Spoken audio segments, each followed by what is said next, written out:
Hey guys, Iron Phoenix here, and let's talk about Deliver Us the Moon, shall we? You see, I was playing the game a few days ago, and it got to about 8:30, and I kind of needed to go to work, but it was a case of, well, I can give it a few more minutes. And as I was moving along this monorail to the next edition, in the next phase, I guess, of the game, the credits started rolling, and I thought, what? You see, what's happened is the developers have released a game onto Steam without actually telling anybody that the game isn't finished yet. It's not in early access. I wouldn't be this annoyed if I was buying it with the knowledge that it wasn't complete. And annoyed's not really the word for it. I'm just a bit disappointed really with the developer for doing something like that. I think in every situation, if the game's not finished, just tell people.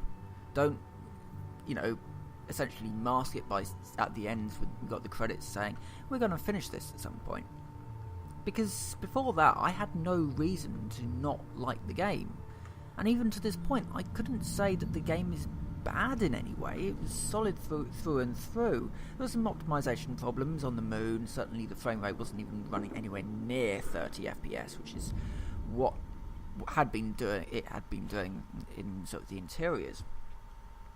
The puzzles were good.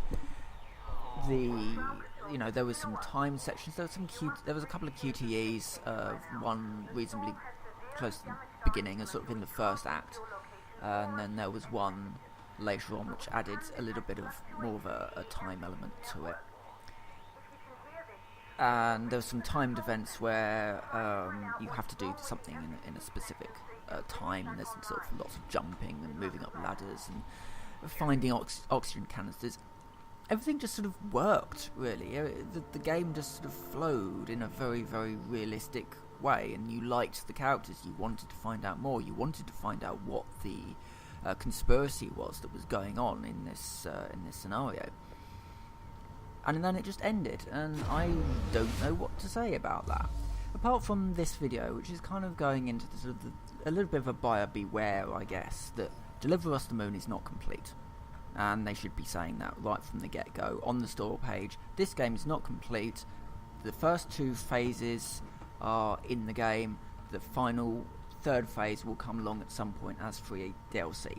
That's basically what they've said in little forum bits and pieces here and there, but they haven't said it on the actual store page, which I think is wrong.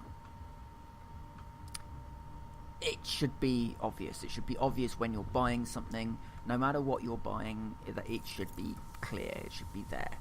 I buy early access games. I've got no problem with buying early access games. What I do have a problem is when a game enters into an early access stage but doesn't actually tell the consumer, because I don't think that is right.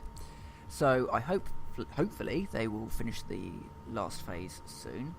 I also hope that they will add that to their store page, because people do need to know going in. It's 20 quid. It's not really that much money, but certainly those first two phases of the game were worth that 20 quid. It was sort of Portal-esque, I would say. So yeah, but also Valve, I do think, need to be a little bit more aware of what's going on to their store, and maybe a little bit more of a guidingness needs to go out, to help new developers say, hey, this is the state of play. This is what you need to say on your store page. Flesh out your store page. Tell people what the game actually is. But anyway, I've talked about this for long enough, I suspect. So with that, I will say thank you very much for watching, and I will see you next time.